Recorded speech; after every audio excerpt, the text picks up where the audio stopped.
911, what is the location of your emergency? 4748 France Court, apartment 3.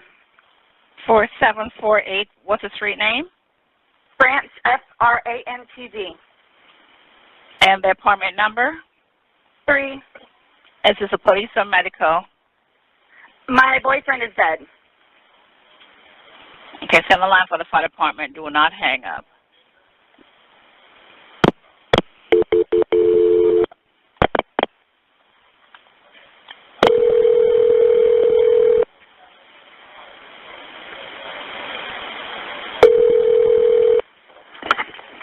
Fire risk. That's the location, Mercy. That's 32. No, please don't leave. 4748 France Lane, apartment 3. France Court. France Court. Yes. Okay, is this near Mackenzie Drive? I don't know where that is. Okay, fine, okay. It's Hillwood Park Apartments. Okay, 4748 France, correct? Correct. All right, correct. Now tell me exactly what happened there. My boyfriend and I were playing last night, and I put him in his case and we were playing. And Okay. like kind of hide and seek kind of thing. So I fell asleep and I woke up and he was dead in the suitcase. So I don't know what happened. I don't know what happened. Right, okay, what's the apartment number? 3. Apartment 3? Yes, like he has like blood coming out of his mouth, and I don't know if like he had like an aneurysm or what happened. Right, okay, all right, okay. Listen, we're getting help out there too. All right, okay. Okay, Now? Okay, yeah, man, listen, we're on our way out there. You're at 407-716-8684. Okay, is he hanging from somewhere or what, ma'am? No, I pulled him out of the suitcase. I tried giving him CPR. Okay, so he was in a suitcase? Yes, and I fell asleep. Okay, how old is the 42. boyfriend, ma'am? 42-year-old male. All right. Okay, we're sending help out there. Sheriff's Office on the way out there? Yes, I'm ma'am. sorry? Yeah, okay. All right, listen to me. Okay, I just need to confirm this. All right, I understand. I just need to confirm this. Is he awake at all? Is he conscious at all? No, he's purple. Is he breathing? No. All right. I need you to get him on the floor, flat on his back for me, okay? I did. I tried giving him CPR. All right. I tried giving him CPR. Yeah, okay. But nothing happened. He's purple. Okay, listen to me. There's a defibrillator available. I need you to get it for me, okay? What is it? You have an AED available? No. All right. Are you right by him now? I'm sorry? Are you right by him now? Yes. Okay. Lay him flat on his... Okay, ma'am, listen. So listen, is he cold and stiff? Yes. Okay. Well, he's not necessarily cold, but he's stiff. And he's purple. Okay. All right, listen to me. Listen to me. I want you to lay him flat on his back for me on the floor. I did. Removing the pillows. Okay. Yes, I did. All right. Okay. He's stiff and purple. Right. Okay. Listen. Okay, man. That's fine. We're still going to do compressions on him. Okay. All right. Place the heel of your hand on his breastbone, right in the center of the chest, right between the nipples. Yes. Put your other hand on top of that hand. Baby, I'm telling you. Just by looking at him, you can tell. Okay. And Please. Okay, he just gurgled. Okay. Listen to me. All right. I want you to place the heel of your hand. Okay, right between his chest, right between his breastbones. Yes. Put your other hand on top of that hand. Yes, we want to pump his chest to me hard and fast, going to this twice per second. I'm doing it again. Okay, no, just keep on pumping. That's all you need to do for me. Keep on pumping his chest for me. I don't need you to stop and talk or anything. I just want you to count out loud for me, okay?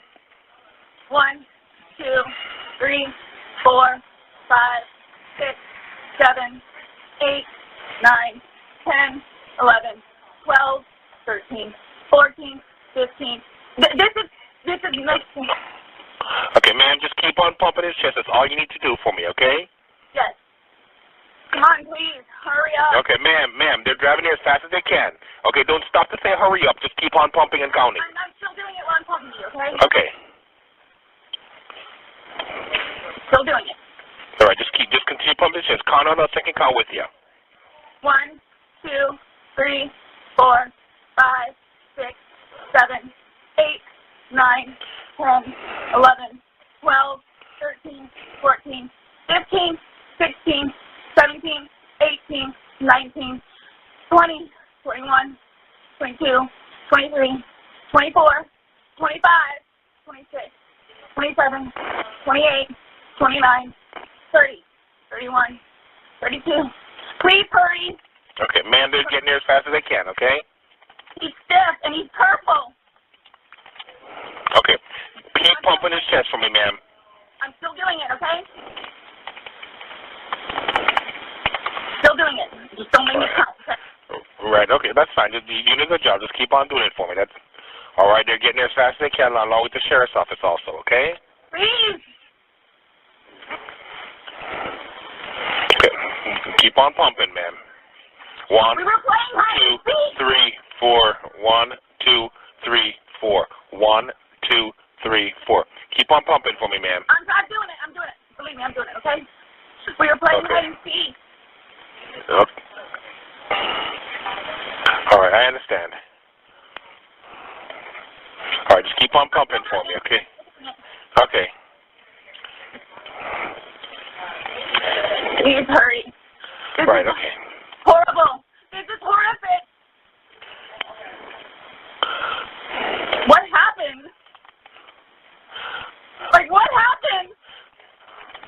Okay, ma'am, just keep on pumping his chest for me, okay? They're in the parking lot. They should be up there shortly, okay? Yes.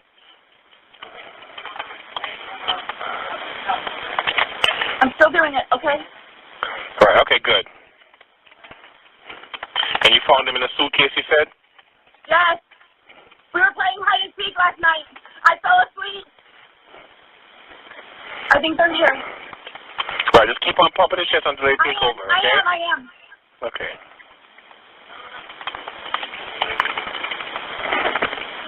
I am. Okay.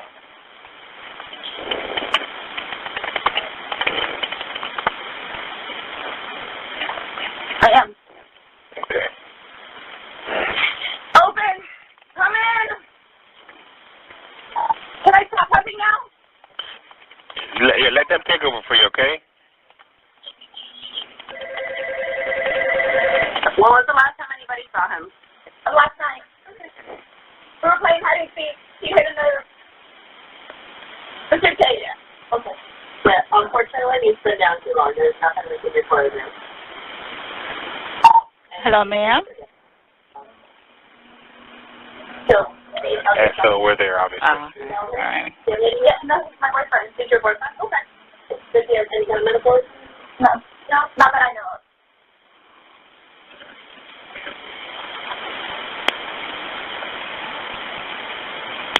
Hello?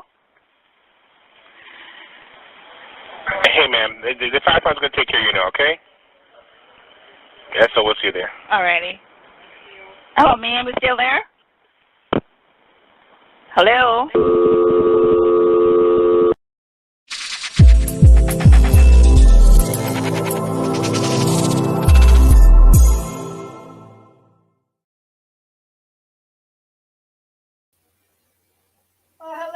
Oh, hello. Hey guys, what's going on? What's up, buttercups? Good to see y'all. Cassius, Kimberly Faith, Lady Witch, my Roberta Armour, Sunray and her sexy leg, Tamara, Tracy Wolisa, and Emerald Kimmy too. Guys, I'm gonna do the highs, hellos, and move along. And get right down to business. Hi, Welsh lady. You're just in time, my darling. I'm going to get right into business and show you the goods. I'm pretty exhausted from finding myself in that hole of the 49-page affidavit from the Koberger case yesterday. But hey, Dave, a Canadian Dave buddy's here. So couple things here. I want to start. So I am going to show you guys a brand new letter that was actually sent to Mr. Frank Bankowitz on January 10th, 1 week before that pretrial that didn't happen on Tuesday. Hang on, just opening something up here for us. All right, so getting right into it, guys. So as you can see, this was when I did my stream, hoping that the pretrial status conference hearing, whatever the heck it was, pretrial conference, was going to be streamed. This was, even when I ended my stream, none of this had been updated. It still was showing, the last entry was no, it's only the 19th, Tracy. It's not quite end of the month yet. So the last entry and the most current entry that was showing on Tuesday when I ended my stream was still showing that the hearing for the pretrial conference was on this Tuesday that just passed. Well, we know that that did not happen. So what I want to do before I move along and show you that information, hang on for a minute, bear with me while I get myself together.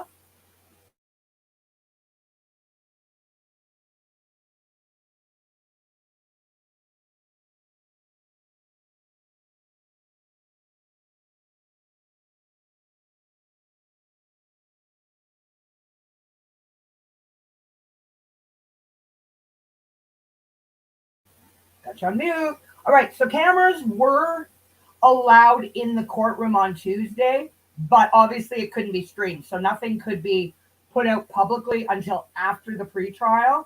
So what I'm going to show is just the update that shows a little bit of what happened on Tuesday from Law and Crime. Thank you, Law and Crime, for letting me business. So it's only a 3-minute video, so I just want to show you that just so you can get a clear update. Did I say hi to you, Whoa, Lisa? I feel like I didn't, and I'm sorry if I didn't. I wasn't intentionally, but I'm looking at your name right now going, why do I think I didn't say hi? I don't want you to think I'm intentionally being rude. I'm just stoned all the time, smoking my weed. So there's the link to the video. And as I said, it's only 3 minutes, but this will give us an idea. So apparently, one thing I want to kind of quell is this. So it looks like she's going to be doing. Thank you. I've heard that from. Thank you, Vicky. I forgot you were a nurse. Good to see you, Vicky. I had seen a couple comments from nurses about those chest compressions and that. Yeah, you're exhausted. People's ribs can get broken, but as the actual person giving the chest compressions, that it is very exhausting, and I can imagine it would be. That chick Sarah sounded like she was counting the way she should have been counting if she was playing an authentic game of hide and seek. Not intentional. She had no malicious intent. So, all right, so let's go ahead, and I'm just going to play this 3-minute video that shows a little bit of what happened in court on Tuesday. Well, you got 2 or 3 highs. I think I've even wished you a happy birthday. I've wished Lady Witch, who was one, I wished the wrong one, a happy birthday. At least I'm a consistent mess. Anyways, I just want to say that people might think that it's out there that she's going to be using a battered spouse defense.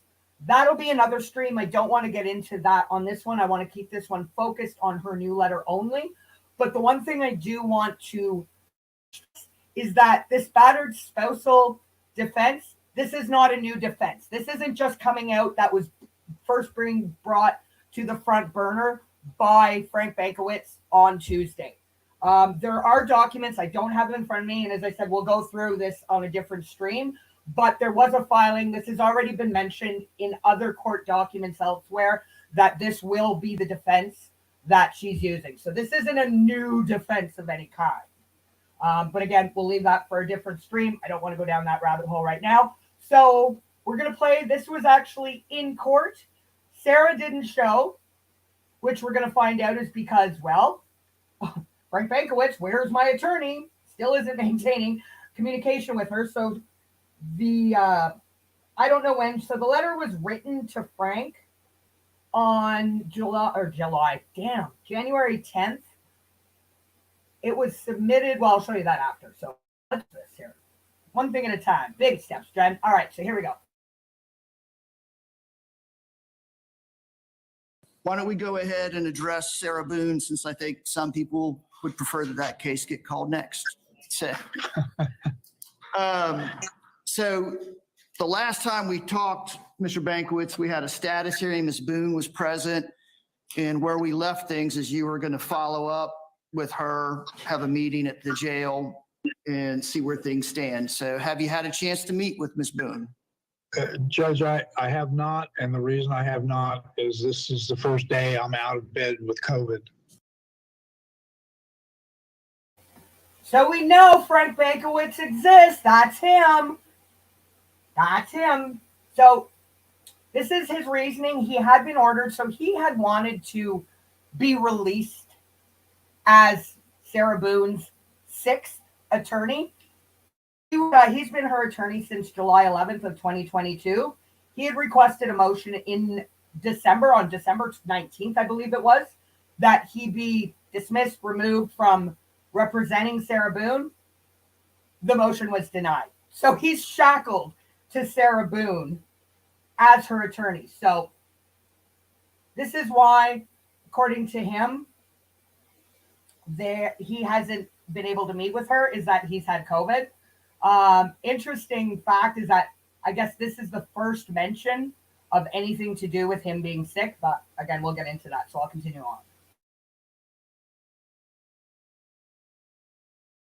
And I contracted that. I had her set actually twice last week and had to cancel both of those because of COVID issues. And so, like I said, today's the first day that I am actually up and about. And because of COVID issues, not COVID, just COVID issues. And so I'm going to have to reschedule that meeting with her. But the case is not ready for trial. We're still looking into experts, and I have a death penalty case that's set time certain in Lake County, starting the first week in February, and expected to last probably 3 weeks. So I'm asking for your April docket and for purposes of a continuance. What's left to be done? I've spoken to 2 experts, and they have not gotten back with me as far as scheduling and going out to see Ms. Boone. There was an expert initially hired by the attorney that she hired privately, but there was no follow-up with that expert, and I have followed up with that expert. And basically, and I've told Mr. Cacciatore this, it's going to be a battered spouse defense, and so we need to get some specific experts in that field to be able to testify. When does your death penalty trial start in Lake County? First week in February. And how long do y'all anticipate? 3 weeks. Mr. J, do you know what Mr. Cacciatore's position on this is? He has no objection, and I don't know if the court sets status dates when it's nebulous when people are going to be ready, or if you just go ahead and set pretrial dates, that's fine. April sounds... Well, I'm going to... Did you guys catch that? He has that Florida is absolutely a death penalty state. The death penalty applies murder of the first degree only. That's the Canadian telling you the American way. I'm sure my Americans will tell me if I'm wrong. Did you guys catch what he said? So he hasn't been able to meet with Sarah because he has had COVID issues. But nothing to do. So this pretrial conference was on the 17th. Her trial was set to start January 30th. Did you hear the date that he said his death penalty case was supposed to start? February 1st. How the hell is he going to be in 2 flipping places at once? So I don't think that's possible. Just saying. No, don't want to come out and say that I think that Mr. Bankowitz is full of hot air, but I kind of think he's full of hot air about, I don't know, it just seems awfully convenient that there's been no mention previously about being ill, but he hasn't been able to hasn't met with Sarah since July. I think it's July. Well, he's had what, July, October, November, December, 6 months, has no expert witnesses prepared to go to trial for July or January 30th, has a death penalty case set for February 1st. Yeah, he wasn't going to be in two places at once. So obviously, to me, I sense his death penalty case is clearly his priority right now. Anyways, carrying on. Amanda Swallow, what's up, my baby? Good to see you. All right. So I'm just going to roll that back a little bit in case you guys missed it, but definitely interesting. Death penalty case February 1st, but Sarah Boone, suitcase murder case January 30th. Okay.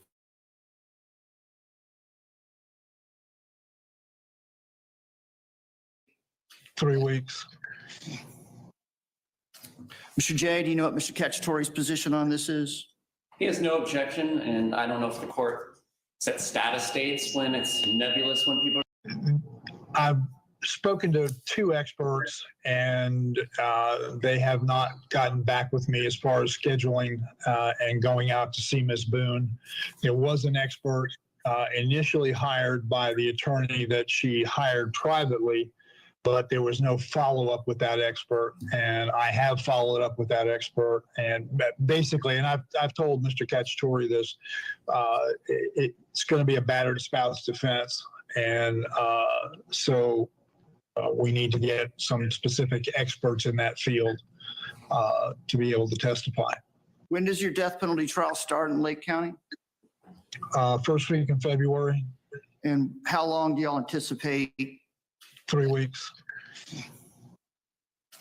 Mr. J, do you know what Mr. Cacciatore's position on this is? He has no objection, and I don't know if the court sets status dates when it's nebulous when people are going to be ready, or if you just go ahead and set pretrial dates, that's fine. April sounds. Well, I need it on a pretrial docket, so I'm going to grant Mr. Bankowitz's continuance on behalf of Ms. Boone. I'm going to set it for pretrial on March 28th and a trial period starting April 10th. But I'm going to ask that Mr. Cacciatore and Mr. Bankowitz do schedule a status conference on the case end of February or beginning of March. Mr. Bankowitz, I want to make sure that you've been out to see Ms. Boone. And if there are any issues coming out of that, I want to address that sooner rather than later. Yes, sir. All right. File your motion. I'll grant the motion. The dates are as previously announced. Thank you, Judge. Mr. Bankwitz, what else do you have on the docket today? That's all I have. All right. Have a good day, sir. You too. Yeah, so, okay, I apologize. So it wasn't February 1st. The first week of February, almost the same thing. No way he's going to be able to defend her with a trial starting on January 30th and him be defending his death penalty case starting the first week of February. So, I don't know, convenient, coincidental COVID, who can say? He doesn't want her. He doesn't want her. Oh, wait, you haven't seen nothing yet, Tracy. He's already wanted to get the hell away from her, big and bad. Trying to bin her off, exactly. The death penalty is state by state as well as federal. Some states have it and the rest don't. Exactly. Florida does. We know Idaho does for obvious reasons. I'm not an American and I'm not going to play an American on YouTube. I don't know from state to state which one's which, but Florida, Idaho, I know for sure. I don't think Maine is. But again, anyways, when it comes to death penalty, that only applies in murder of the first degree. Sarah was or has been charged with second-degree murder. So, well, yeah. What's trying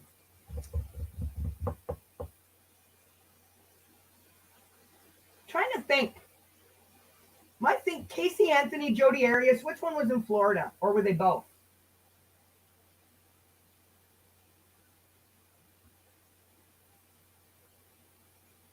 having a brain fart moment.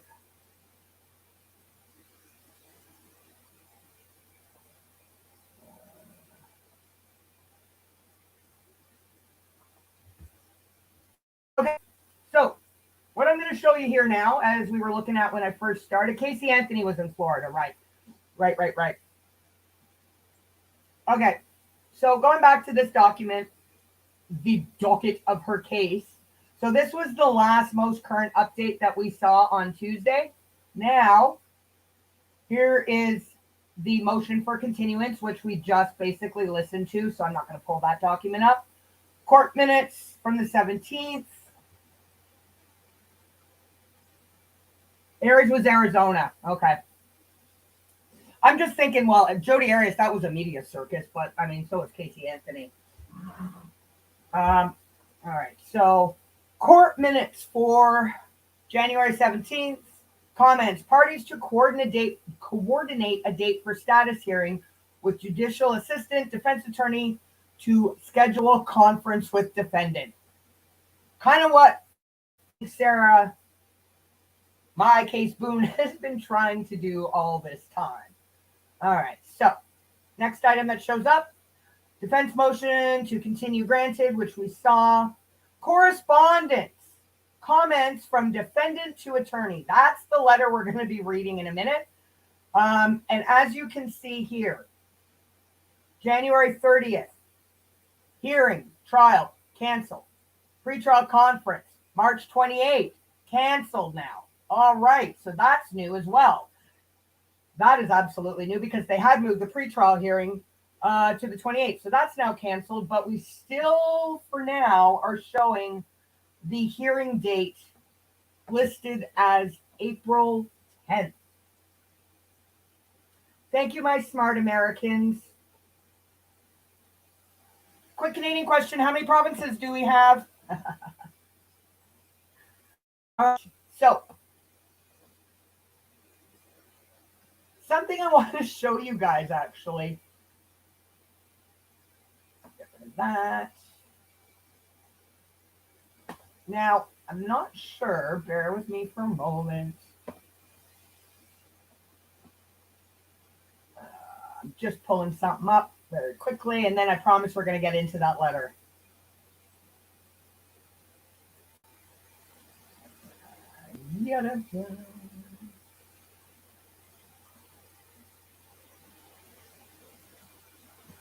Just take me a sec to get it up. Bear with me.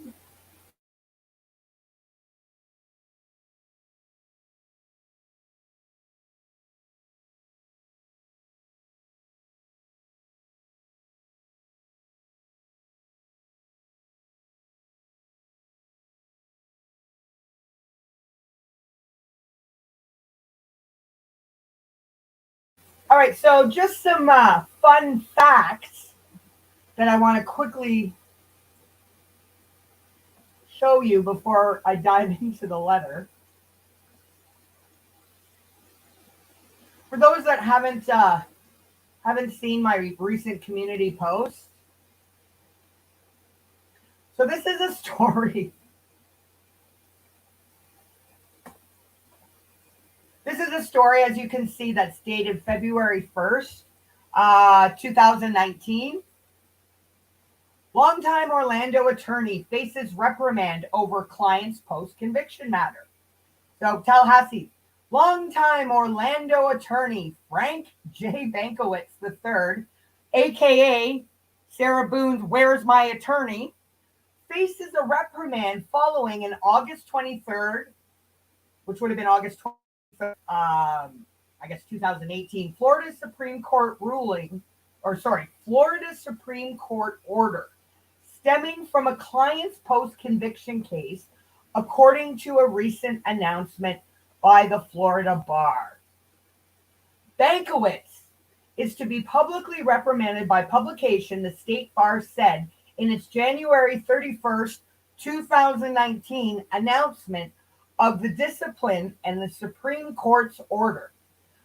Bankowitz was also ordered to pay $2,500 in restitution to one client and to complete the state bar's ethics program, according to the announcement. Here's what he was reprimanded for. After being retained, Bankowitz failed to diligently pursue a client's post-conviction matter and failed to maintain adequate communication with the client. So he has been reprimanded by the Florida bar previously for failing to maintain adequate communication with the client, along with diligently pursuing a client's post-conviction matter. But to me, I mean, this is exactly what Sarah, where's my attorney Boone, is complaining about. So this actually was a second reprimand that he had. So that reprimand, the second reprimand happened in 2019. His first happened in September 2015 after Bankowitz allegedly failed to pay the Internal Revenue Services funds he withheld from his employees' wages, employment, Social Security, Medicare, and income taxes from 2011 and 2013. So he basically withheld wages that were meant to be paid to the IRS from his employees' Medicare, Social Security, and income taxes.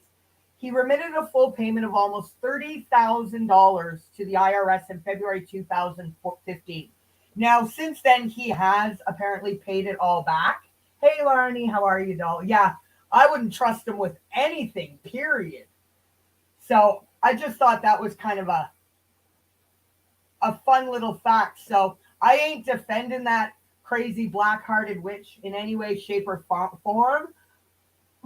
And I'm not saying she's a little bit Looney Tune in terms of her letters and so forth, but she may have, there may be, as we know, every liar, there's always a shred of some truth at times.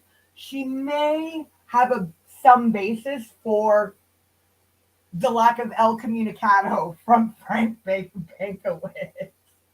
So again, I know this whole thing is not funny. The behavior and selfishness, lack of remorse, lack of emotion, except when she's being questioned about why George was in the suitcase, and it's not intentional. There was no malicious intent. That's the only time she shows emotional.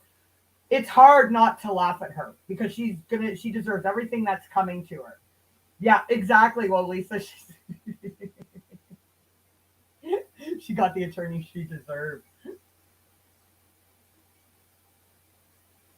All right, I'll read the comments after. Let's get into the meat and potato, so to speak.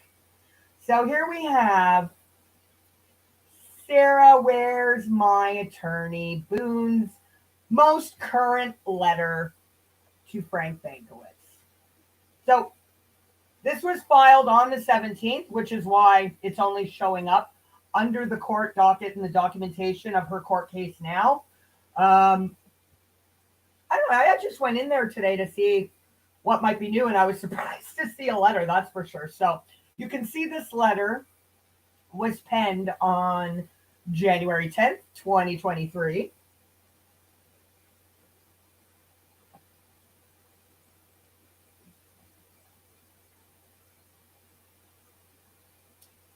All right, here we go.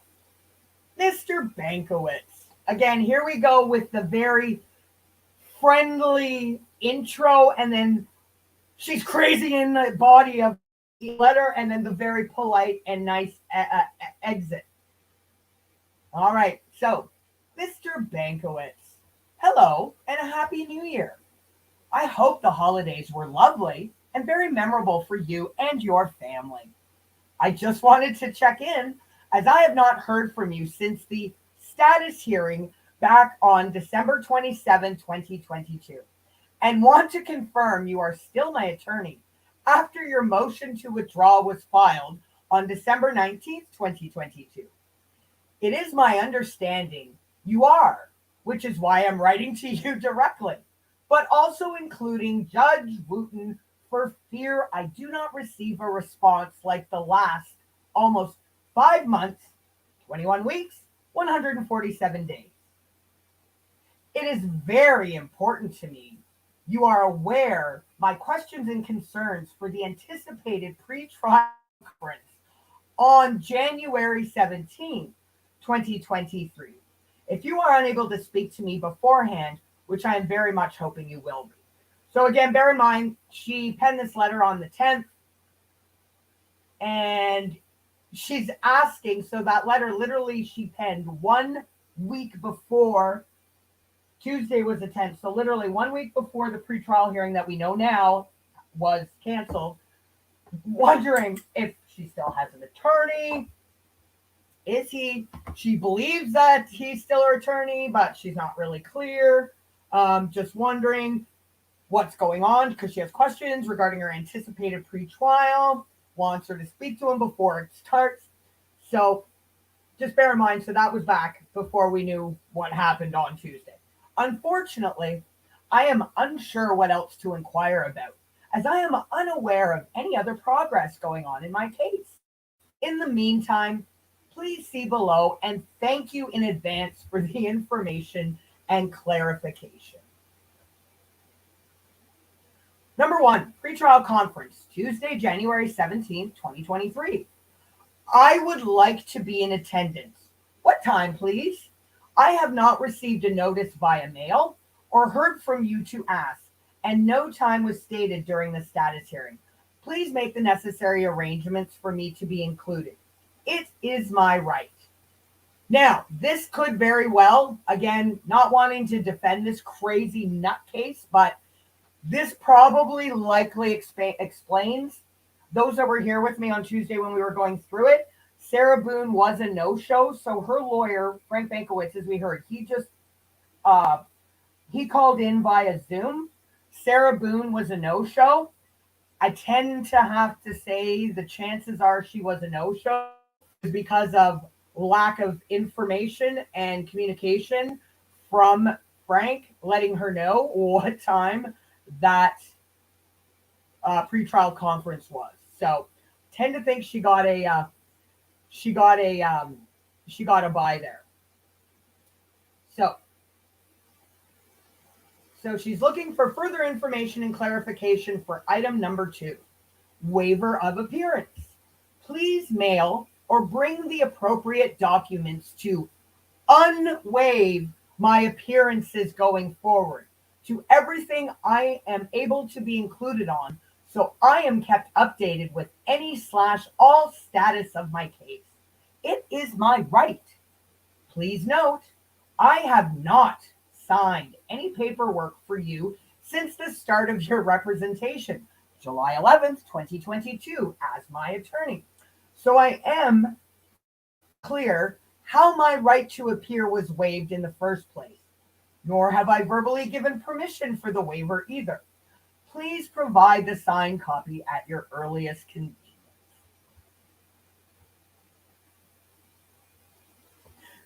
I don't know who it was. Somebody I saw in my chat there the other day, somebody commended me for being able to read her chicken scratch or her hen scratch, I think was the actual verbiage. All right. So question seeking clarification for number 3. Reason for withdrawal. It was not made known by you as my attorney or stated by the judge to the court during the status hearing. I was completely blindsided and still massively confused for the attempt, as our attorney/client relationship hasn't even. I'm so sorry. Oh my God, she makes it so hard not to laugh at her. Oh, she really does. I'm so sorry. Well, all she's got is numbers, right? That's all she's got to do is count numbers. Oh my God. All right. Whew. Okay. Straight face. I'm going to start again, guys. Number 3 of information and clarification. The reason for Frank Bankowitz's withdrawal. That's what she's asking.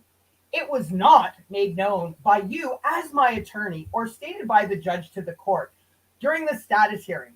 I was completely blindsided and still massively confused for the attempt, as our attorney-client relationship hasn't even been established from the 2 hours we have spoken out of now 4,506 hours, and the general information it was when we actually did.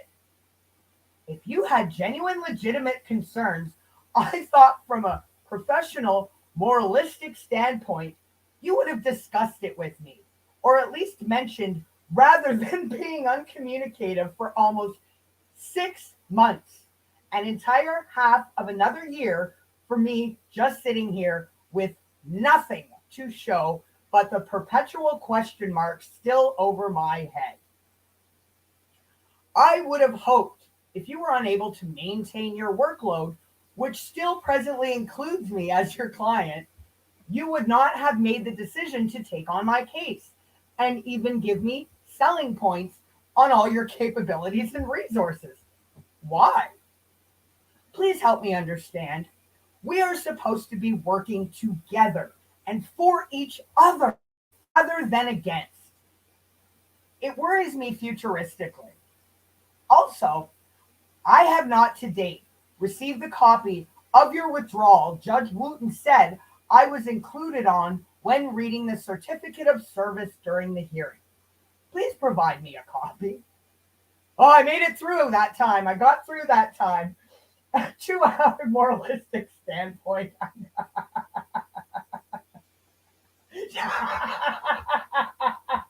Kim.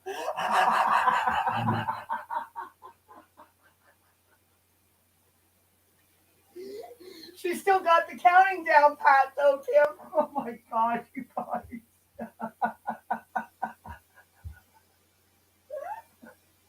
Oh my God, okay. Oh my God, good Lord. Oh, watch out, the flood of milk is here with Oliver. God. Yeah. I can't remember. We can take a look at the motion to withdraw after. Let's make it through the letter.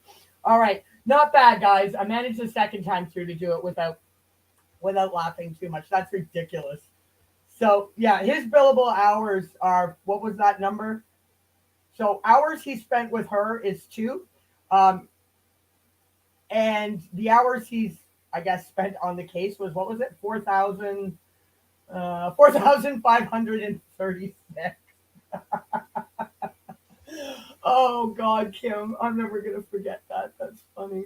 All right, so the fourth question and clarification, Sarah, where's my attorney Boone, is looking for is number 4, for phone account.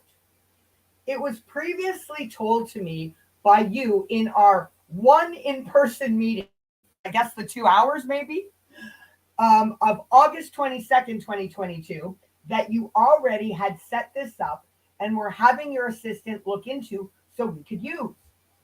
After not answering any of my calls, the few I did make in an attempt to touch base with you to provide requested information you asked me for, I stopped calling you, Mr. Bankowitz, and have not to date since September 2022.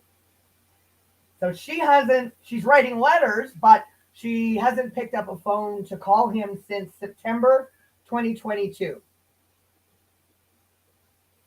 I kept hoping you would call me or set up a visit, even for 15 minutes, which has not happened. Please help me understand why you gave me your personal cell number. Also, to clarify for you, the judge, etc., I not avidly search for the statement regarding your public reprimand in 2015 and 2018. That's the one that it's actually 2019, but that's the one that I just read to you. Oh my God, I haven't actually. I started to read this letter, but I only got a couple pages in, so I'm reading this with you guys all for the first time. Oh, that's gold, man. So, just to clarify for you, The judge, etc. I did not avidly search for the statements regarding your public reprimands in 2015 and 2018. In an attempt to speak with you from no response to my letters or calls, cell or office, when having someone look up any contact alternative and to confirm your address from a letter I sent that was returned, then resent, the reprimands were discovered, and for the same complaint as mine, lack of communication. During the status hearing, when I made this known, I was not clear in the end if you were going to actually set up again the phone account to be used, which any and all callers, inmates, must have established in order to speak to family, friends, attorneys, anyone. It is nothing new or extra, and all costs incurred can be submitted for payment to the court, as you have done in the past already. This is how attorneys communicate with their clients here in, what is it, Orange County something? What does that OCCD stand for again? Me and my acronyms. Orange County. Come on, the Florida people. Where's my Americans? Orange County's in Florida, Oliver. What's that last C and D? Yeah, she does, right, Kohanna? Orlando. Oh, is it Orlando? Okay, that's what you guys need to find out for me. What is it? Oh, hang on. What OCCD is or stands for, what the acronym stands for. Please and thank you. All right. This is how attorneys communicate with their clients here in OCCD. Another option, in addition to 45-minute video visits, 15-minute at-home visits, in-person visits, and of course, the Postal Service. It would definitely make sense to use in avoidance of even more time being invested in the length between any visits in the future, which will only help the progress of everything. Will you be utilizing? Orange County Correctional Department, thank you. I knew it the other day, but it's failed me now. Thank you. Orange County Correctional Department. So the fifth question and or clarification she's looking for, discovery case materials. In the status hearing, you stated you have 2 boxes of information that are out of order and unorganized. Have you organized and reviewed? How long have they been in your possession? When will we be going over? It is extremely concerning. This is all you have. It has been said there were 3, 5, 6, a ton from some of the attorneys prior on my case. And what is there? Underline, 3 years later, I'm still wondering. I have also put in numerous hours, pages, pen ink of my own information, which I am praying is in either of the boxes you currently have. Please let me know. Please let me know as the added amount of even more time to locate, receive, review anything missing from everyone receiving before then withdrawing will most definitely be extreme. How was that?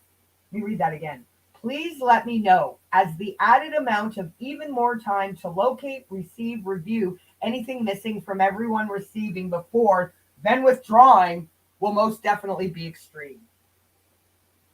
So what I'm gathering from that, he's got concerns of the previous 5 attorneys having been sent and receiving information regarding her case after they've withdrawn and not been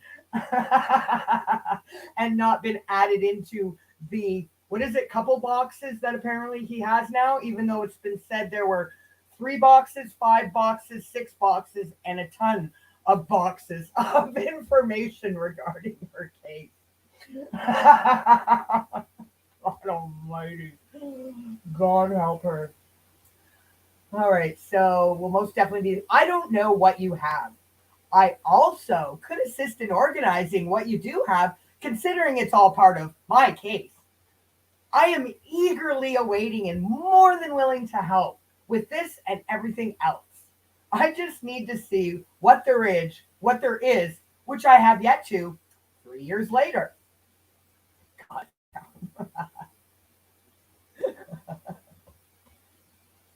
Oh my God. This is crazy. So the sixth question and clarification Sarah, not intentional Boone, is looking for is regarding the prosecutor. Is there a new one in my case? I noticed his attendance during the 3 status hearing attempts and came to the conclusion there is. Since you have not communicated with me this or any information nor an announcement made by the court, I do not know. If so, what is his name and what is his background? So she wants the lawyer who hasn't been in communication with her to not bother working on her case, but get the full background of what might be a new prosecutor. God damn. Oh. Oh, God. All right. So now we're getting down to the closing. This is where she's going to, put out the empathy and feel bad for me, and the niceties and the polite sign outs and greetings are about to come up here. Mr. Bankowitz, you must understand how insignificant I have been made to feel with the never-ending debacles, hurdles, and stumbling blocks I have and am going through and still facing since becoming incarcerated. No one seems to listen ever. Kind of like you didn't listen when George told you over and over he couldn't fucking breathe.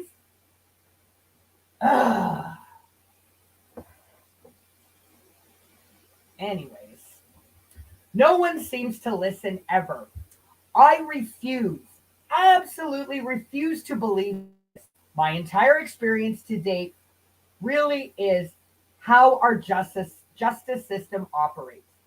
I refuse because, as I said to you, Judge Wooten, the court, to everyone else in the status hearing, and to anyone who truly cares, my reason is hope, never ending, no matter what. Hope, this being the entire reason I am even here for my incarceration. Nothing is impossible with God, and I await my day to say my truth and side of everything. Please don't give up. I have not and will not ever. I await your responses. Always, Mr. Bankowitz. Thank you. Sincerely, Sarah Boone. And then, obviously, the same letter was also sent to Judge Wayne Wooten. So, all right, Miss Delusional. The whole reason you're incarcerated, the entire reason you're incarcerated is because of hope. Oh, this nutcase, Roberta Armour, I already said she's crazy enough that she's going to want to take the stand in her own defense. Abso-flippin-lutely. Abso-flippin-lutely. Can you believe this? This is hilarious. Never ending, no matter what hope. This being the entire reason I am even here. I am even here for my incarceration. Now she's throwing God into stuff as well. God isn't going to be able to help her here at all. At all. So I want to check. So that's the most recent penmanship, lovely snail mail letter. Hang on a sec, guys. I just want to go back. I want to pull up very quickly his motion to withdraw. I'm curious. I don't think I've actually looked at that. Give me a sec, guys.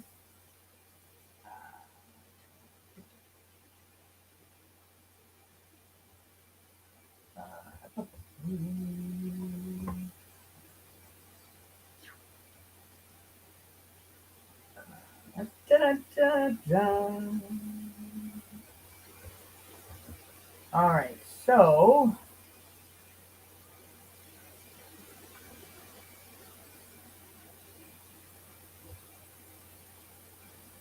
hang on for a second.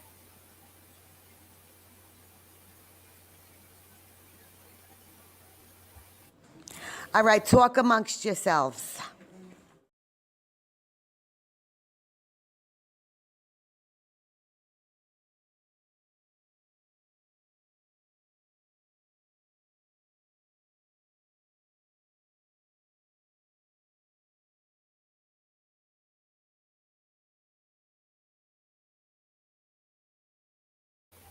All right, just pulling it up here, guys. Bear with me. Un momento, señores and señoritas. All right.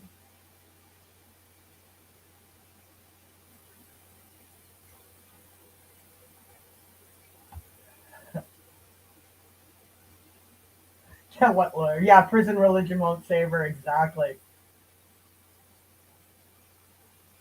Well, you know, and that's just it. And as I said, I do want to get into that whole battered spouse defense, but we'll do that on a different. Keep this one very specific to. I guess I better share my screen. To this new letter, but regardless, I don't know that those videos are pretty damning alone. Don't see her fearing for her life or anything. Remember, they had a good day. They did puzzles and paint. It was a good day. Not somebody who seemed to be in fear of her life. But I mean, don't get me wrong. I mean, it sounds like they both are just as much to blame. It was a very toxic, dysfunctional, violent relationship. But again, we'll get into that at a different time. So let me motion to withdraw.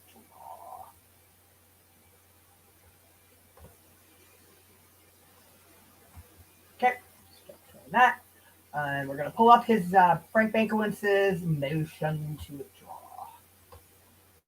So again, I'm looking at this for the first time with you guys. So bear with me. Yeah, very dysfunctional, toxic relationship. So as I'd mentioned and we saw already in that docket, it did say on December 19th that Frank Bankowitz submitted the motion to withdraw. Oops. Don't need a new tab. I need the one I've already got open. All right, defendant Sarah Boone comes now. Frank J. Bankowitz, Esquire counsel for the defendant in the above styled cause, and hereby requests that this court enter an order permitting court-appointed counsel to withdraw from this case and from further representation of defendant. In support of such motion, 9 states to the court as follows. Numero uno.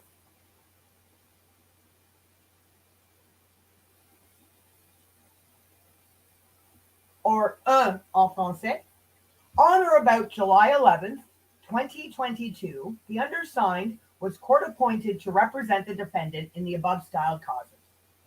Number 2, due to irreconcilable differences which have arisen between the undersigned, his client,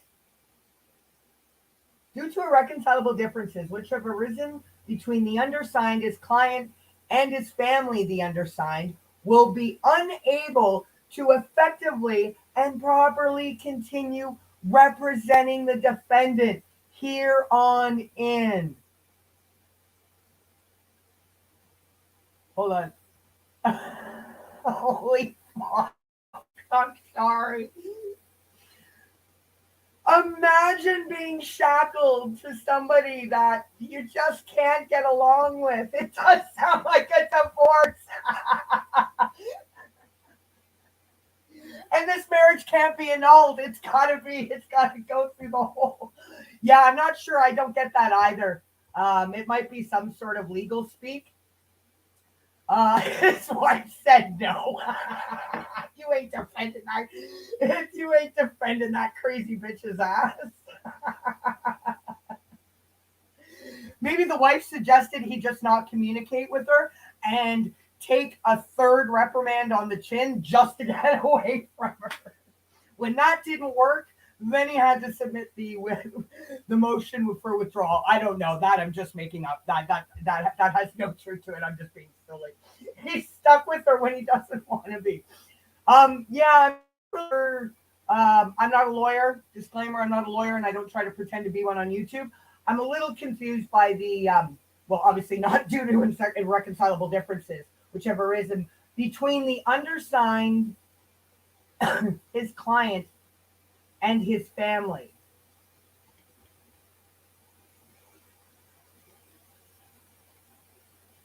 I don't see no undersigned other than Frank. Your Honor, my mother, I mean my wife. Hopefully there's no kids that they're going to have to fight over custody for God's sake. All right, so I don't know. I don't think that's a typo. I'm not even going to begin to speculate or throw conjecture out on what that means. His wife said no. We'll go with that. No. So moving along. Obviously, what I'm taking from this is, wasn't Drew Barrymore in a movie called Irreconcilable Differences when she was like just a little, probably like 6? For some reason, why am I thinking there was a movie called Irreconcilable Differences? Early 80s movie. Anyways, moving along. So he wants to withdraw due to irreconcilable differences which have arisen, and he will unable to effectively and properly continue representing her. Wherefore, the undersigned counsel respectfully requests this honorable court enter an order granting this motion to withdraw as counsel for the above named defendant.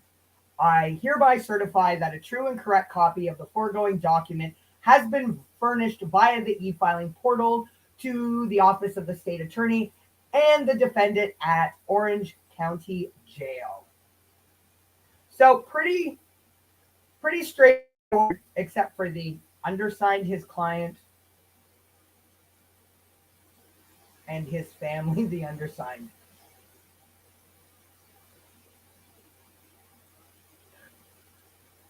I mean, it sounds to me he's talked the undersigned being obviously Frank Bankowitz. Irreconcilable differences which have arisen between Sarah and Frank's family. Are you guys seeing that? Yeah. Exactly. Instead of coming, like, there's no mention. This was on December. Now, bear in mind, guys, don't forget, this was on December 19th. No mention of having COVID or anything at all. Now, I don't know when he would have come down with it, but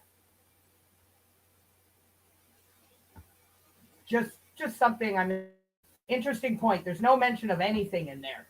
Just that they can't get along.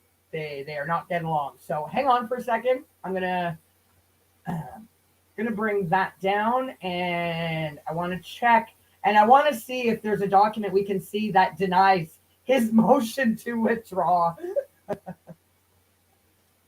Yeah, so I mean, he's been her attorney since July 2022, July 11th. So really, the early part of July. One of the things that, convenient COVID. That's what I said. Coincidental, convenient COVID.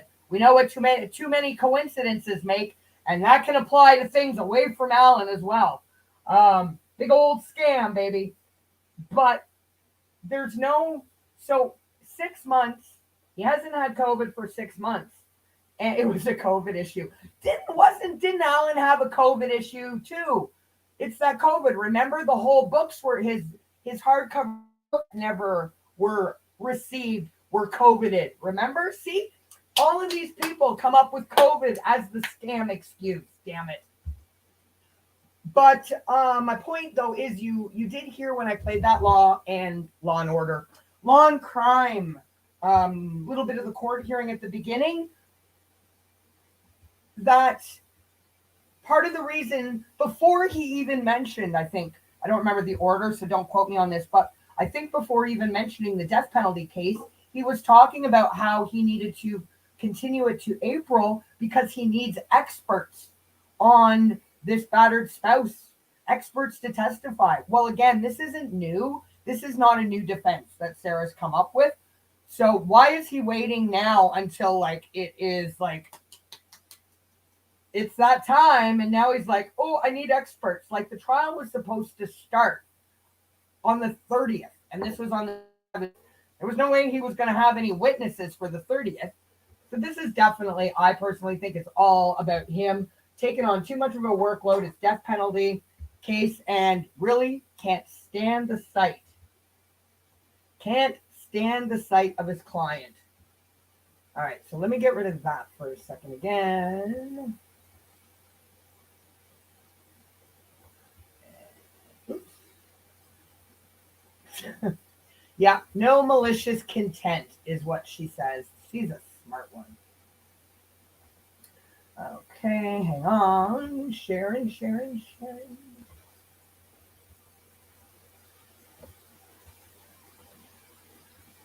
All right, let's go back down. All right, so motion to withdraw. Oh, here we go. The next one. Oh, wait, no. That's old. Sorry. Oh, wait, hold on. Yeah. So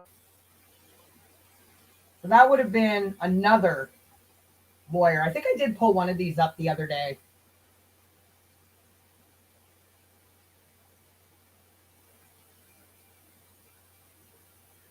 This was another, this was the lawyer. So this was filed June 10th. Yeah, June 10th.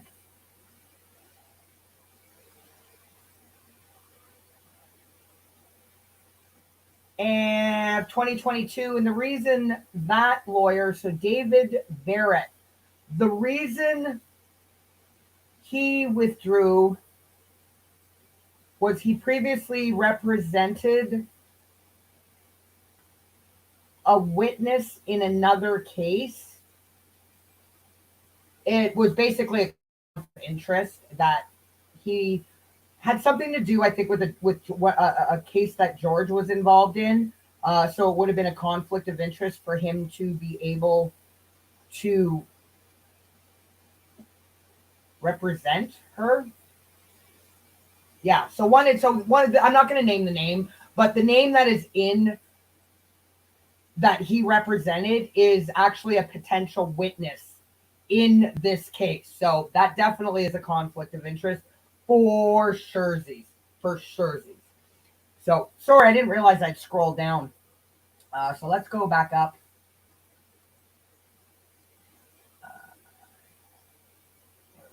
Here, 19th. Motion to withdraw. Here. There we go. So on the 27th, motion to withdraw. So there's no. Oh, actually, hold on. What's this?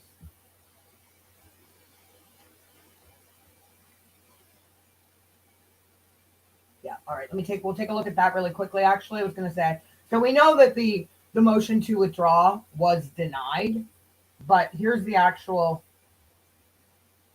court document.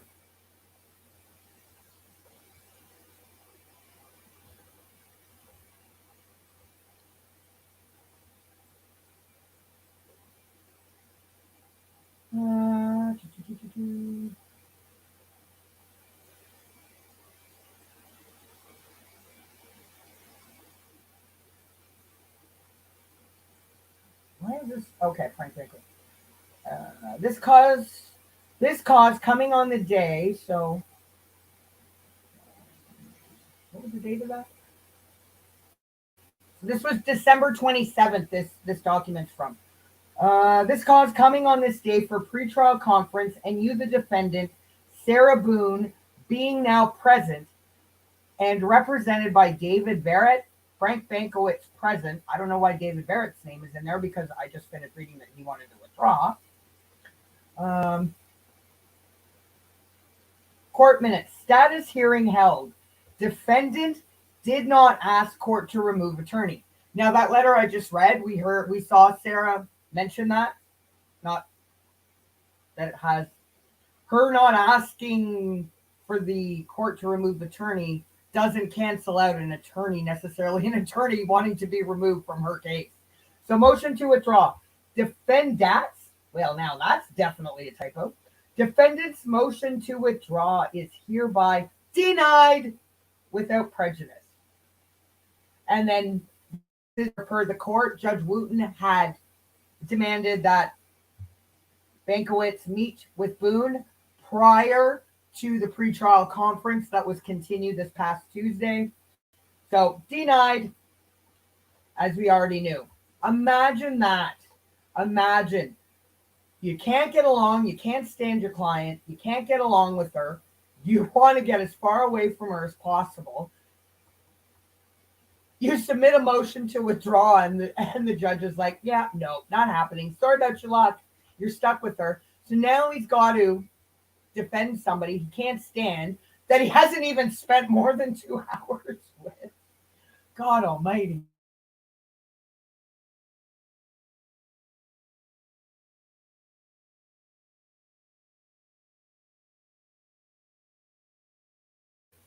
I think we're just watching the beginning.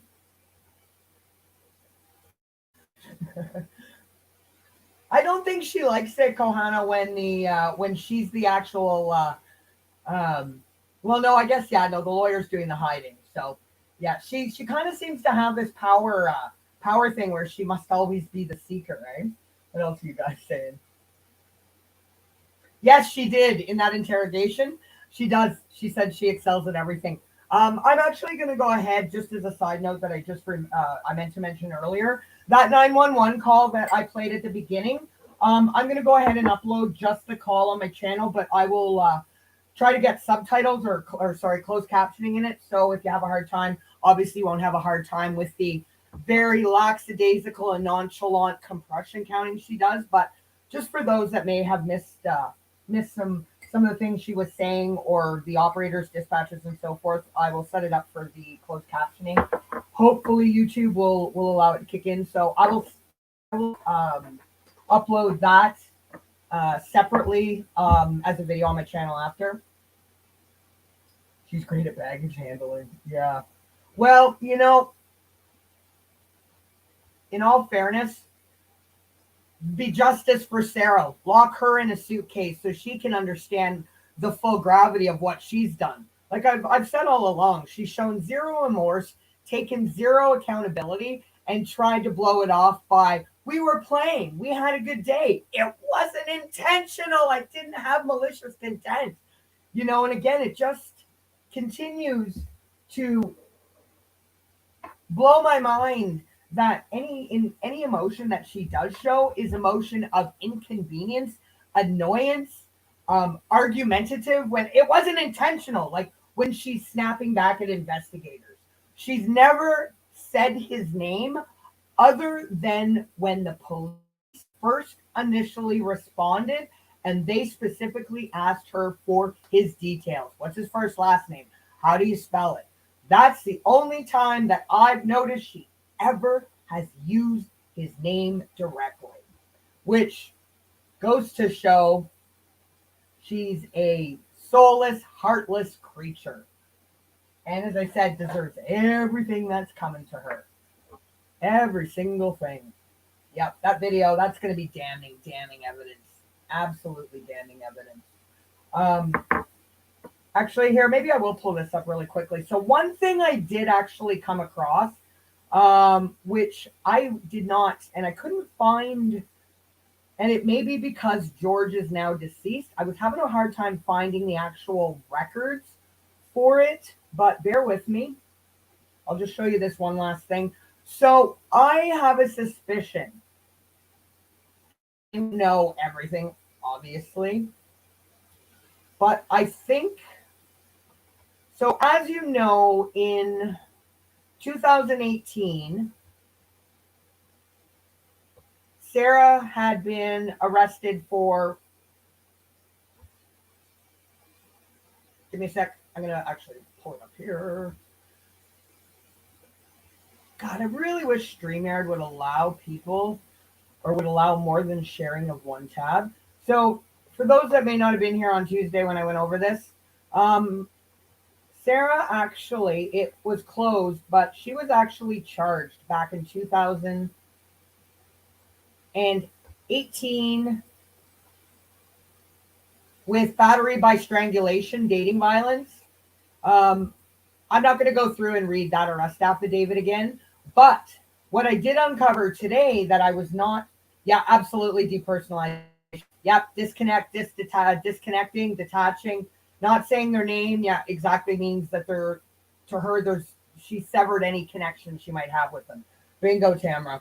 But this one thing I did find interesting, and I had not come across this yet before. Maybe some of you have, maybe you haven't, but is, and I think, providing her lawyer does lift a finger to do something for her. It appears George was actually arrested in 2019 for, where the hell is it? Give me a second. Battery. So Sarah basically said, she called and said he tried to beat her up and he was going to kill her. So I'm going to read this real quickly.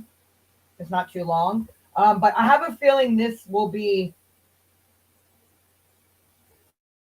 what Sarah is going to be relying on as part of her battered women's defense. So don't forget, the charge in 2018, she was charged with strangulation. And the case was closed. Basically, the two of them, I think, are guilty equally of, being violent with each other. That case for strangulation, what ended up happening is George had physical marks on his neck that were consistent with him being strangled by her. She said that he dragged her. So they were at a bar. She asked some other guy for a smoke. George didn't like that. He took off, left her at the bar, and went home. According to Sarah, her story, George dragged her to the stairs and kicked her in her face. According to George's story, he was on the, front porch. She strangled him, and in an attempt to stop being strangled and probably breathe, again, another situation where the common denominator is him not being able to breathe, and she's right there. So in the effort of trying to get her to stop strangling him, he started kind of wailing around and kicked her accidentally with his heel in her eye, trying to get away from her. Because the stories were so conflicting and neither one of them wanted to charge each other, that case was closed. I remember during the interrogation, the detective asked her about an incident where George tried to hit her with a curtain rod. I wonder if it's the same incident. Let's go through it. We're going to read it right now. All right, so this date is June 15th, 2019. So defendant name, George Torres. On June 15, 2019, Deputy J. O'Neill at 1708 hours, that's 5:08 p.m. for those that don't know military, responded to France Lane Apartment 3 for a battery call.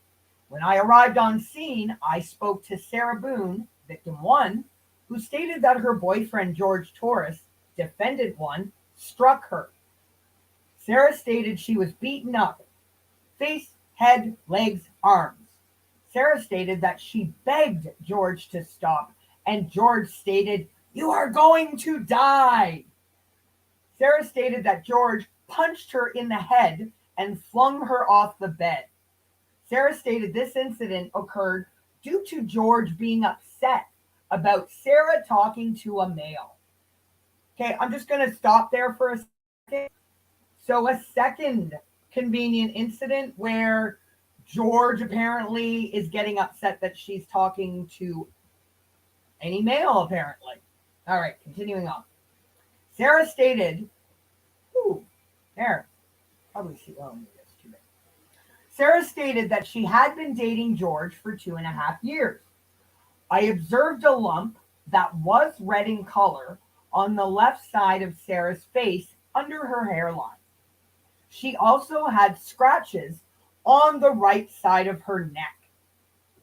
Sarah stated the lump was caused by George punching her. She was not sure if the scratches were from today. Sarah provided a sworn written statement.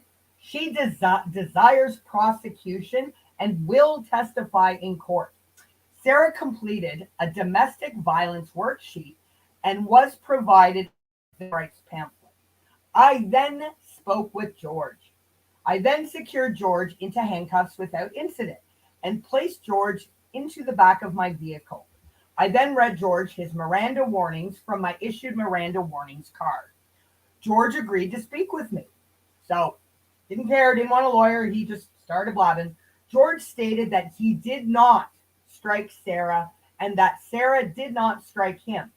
I took photos of both Sarah and George's injuries and uploaded them into DataWorks. Both Sarah and George refused medical attention.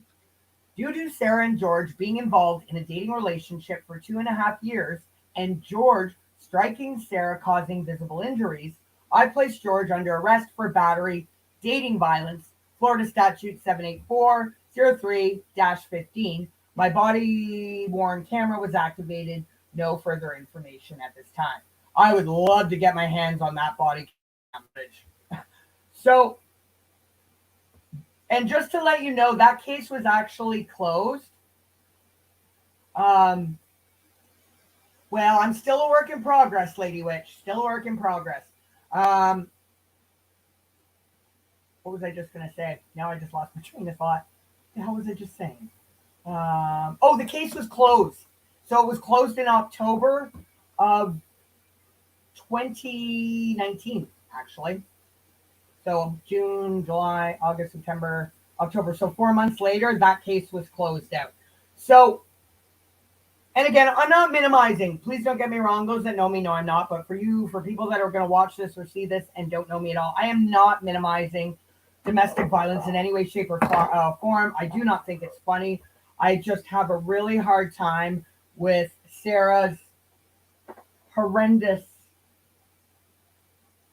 behavior and reactions and demeanor of how she's being so pitifully put upon, how everybody's intruding in her life. She just wants to go home. She should have, so this my boyfriend was dead in the suitcase. I think she thinks that medical coroner, they were just going to come pick him up and take a statement. And that was going to be the end of it. Done deal. Over, done, and dusted. She's definitely delusional. So I have a suspicion, and again, I ain't no lawyer, don't pretend to play one on YouTube, but I do think that case, even though it was closed, that's going to be kind of the maybe go-to, I guess, golden egg for her, or gem. Now, what I find, hang on guys, sorry, I'm looking for something else. What I found kind of interesting about that was in 2018 affidavit, hang on, I closed the wrong screen, was that she said in the affidavit, here, let me show you again so you can see it. So here, Sarah stated she was, make sure you guys can see it. She was beaten up, her face, head, legs, and arms. After she begged George to stop beating her in the face, head, legs, and arms, George said you're going to die. Well, so she's claiming he beat her up, abused her on her face, head, legs, and arms. All the cop observed was well, an only thing, I shouldn't say only. I'm not trying to diminish. One out of the head, face, legs, and arms, all he observed was a lump that was red in color on the left side of her face under her hairline. And the scratches on the right side of her neck that she didn't even know when or where they were from. So head, yeah, but where's the being beaten up legs and arms and all that jazz? Yeah, I do too, Roberta. Absolutely. I think that's exactly. I mean, she seemed absolutely put out and shocked when they were putting the crime scene tape around. She couldn't believe it. For real? Really? Yeah, it's a crime scene, honey bunnies. It's an absolute crime scene. I can't remember her exact word, but she actually couldn't believe that they were going to be sectioning off, cordoning off with crime scene tape.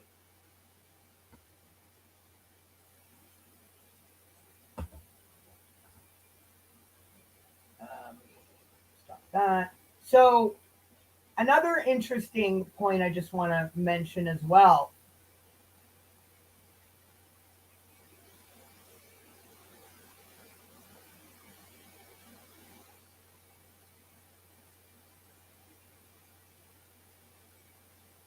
So when he was arrested, so in September, hold on, actually here. So that was June. So he was actually, my apology. So I'm going to take this back. I'm not exactly, I mean, obviously this case from 2019, and I'm having a hard time finding anything other than the actual arrest affidavit. I tried looking up the document number. I tried looking up the court case number. I don't know, again, because I'm in Canada, I don't know how the process works, but obviously this case could not, if it was still open, could not go forward because George is deceased. So I don't know what happens to cases. I mean, they obviously can't continue, but so that battery arrest happened in June of 2019. Now take a look at this.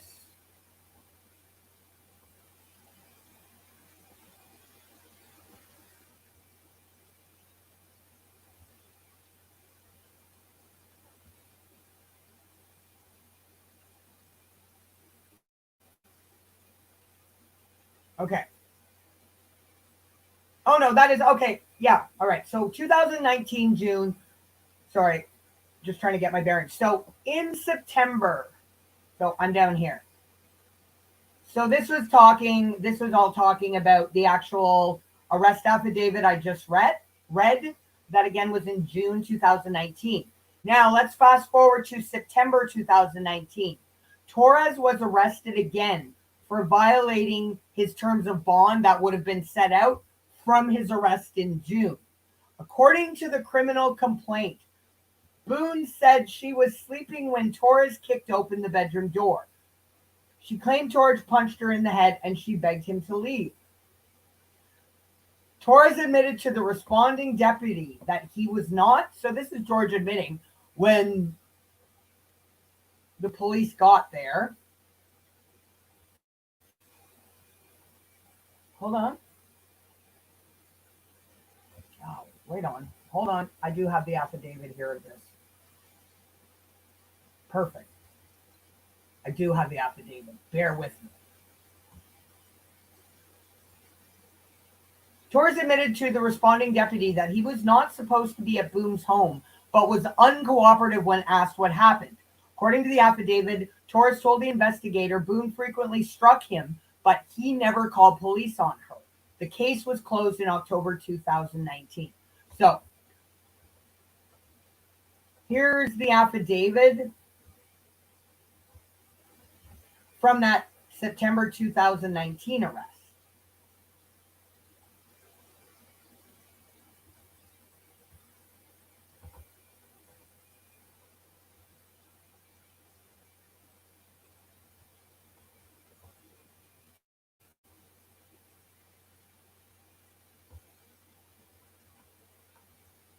All right, so did I open the wrong one?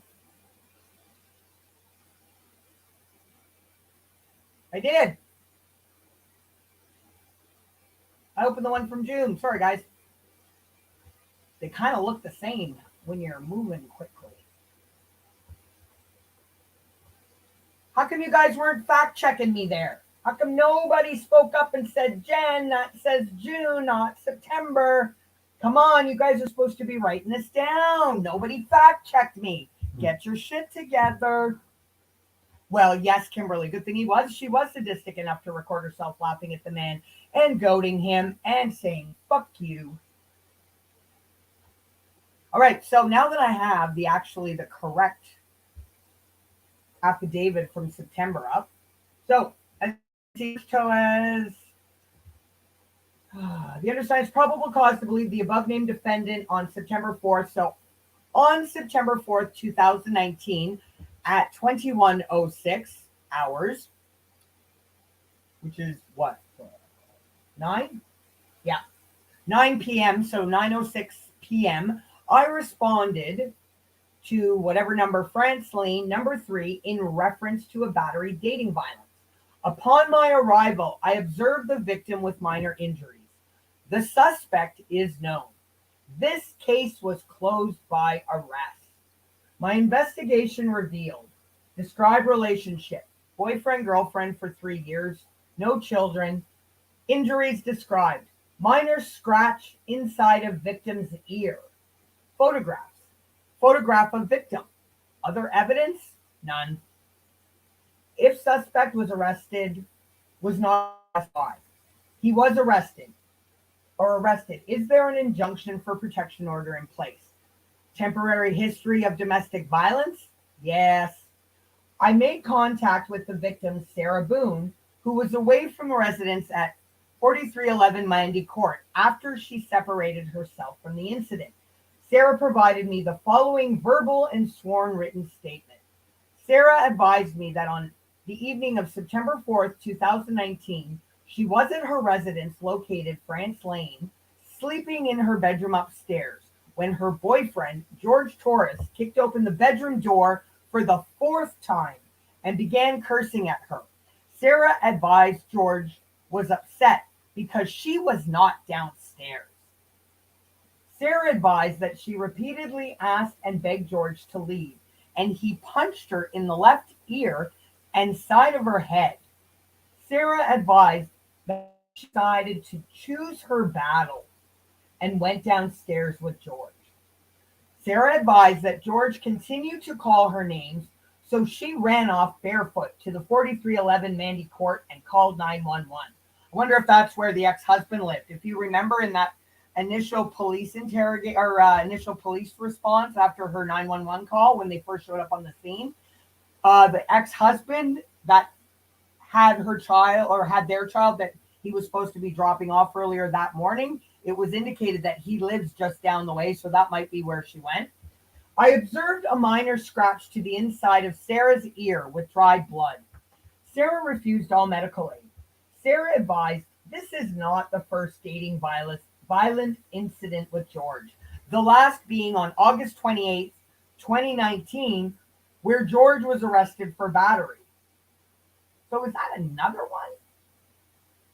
Because the one in June, I'm going to have to look that up. Sarah completed all domestic violence paperwork, advised she would testify and would prosecute. Compos mentis, she could have deleted it. Yeah, but you know what? Even if she did compos mentis, that's one of my new words that kind of ended up in front of me by accidental nature. Even if she had deleted it, don't forget, cops would have still taken that phone and they would have run the tools and they still would have been able to pull that deleted data. So that technically would not have saved her ass at all.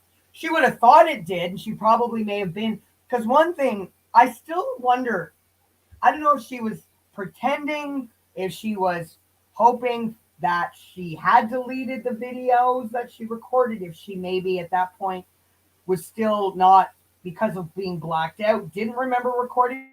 One of the things she says towards the beginning of her interrogation is she tells the police to look at her phone for pictures of her, of scars, of bruises, and etc., videos and photographs of George beating her.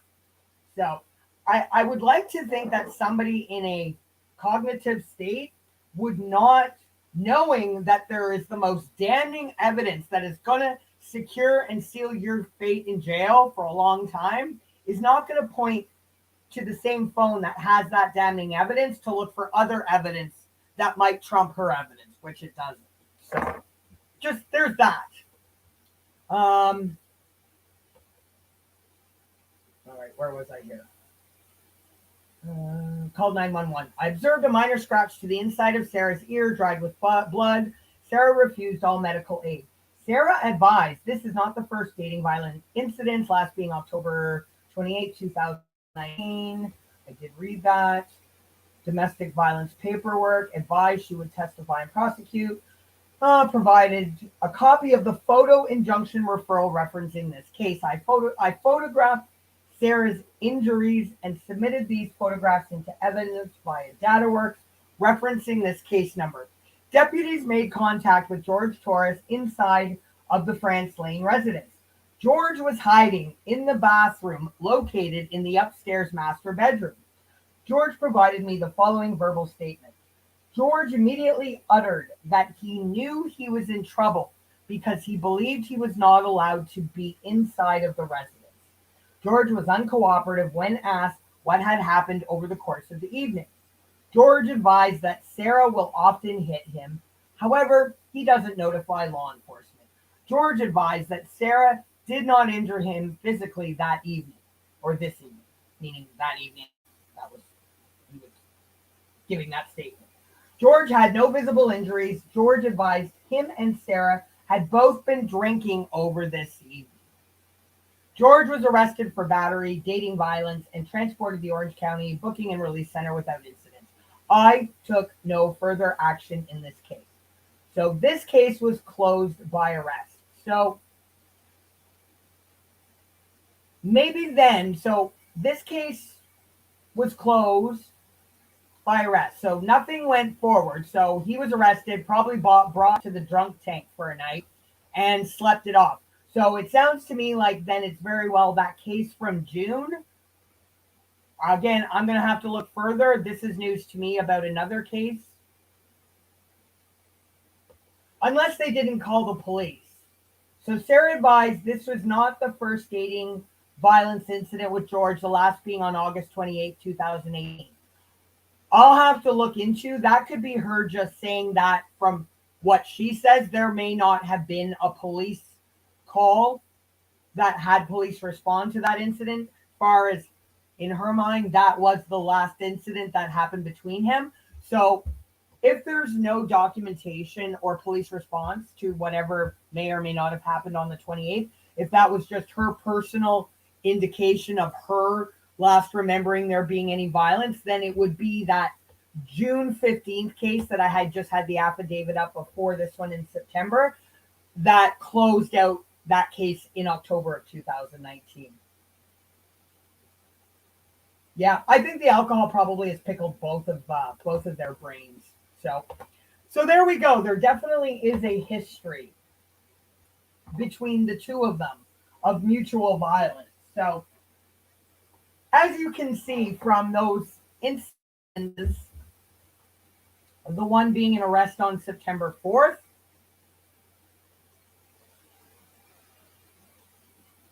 now, was named, hang on. Anyways, sorry, I just lost my train of thought there. As we can see with these incidences of September and the one in June, this is going to be what is going to be kind of gearing, I would think, the defense that her attorney that she doesn't know where he is has yet to get experts for. That's going to be probably being used towards her battered spouse defense that she's going to be using. And no doubt, I still say she's such a crazy Looney Tune. She's going to insist on taking the stand in her defense, for sure. So there we have it. That is Sarah Boone's latest "Where's My Attorney" letter. And as it stands, as of now, obviously things have changed again. There's whatever pre-trial hearing that was set or conference that was set for March 28th has been canceled already. But at this point, the trial for April 10th still shows that at this date anyway, I mean, we're still not even at the end of January, it is still listed for an April 10th trial date. So we'll have to see what comes up. I'm sure there's going to be many more letters between here and now that Sarah is going to be penning, writing, wondering, and questioning where her attorney is, especially considering he has a death penalty case that he's all going to have everything going into that starts that first week of February. So I have a feeling I'm going to continue to feel very insignificant. So there we go. So that's all of the updates that have become new information to me and actual updates regarding the case that have just happened since Tuesday the 17th. So I guess you guys can say you are up to date currently with the Sarah My Case Boone, but we know that's going to and will change probably at any given second. So I do want to thank all of you wonderful people for joining me and partaking and even just watching today with all those updates. So I'm going to close out today with Sarah Boone's new anthem. You guys don't have to go home, but you can't stay here. JC out.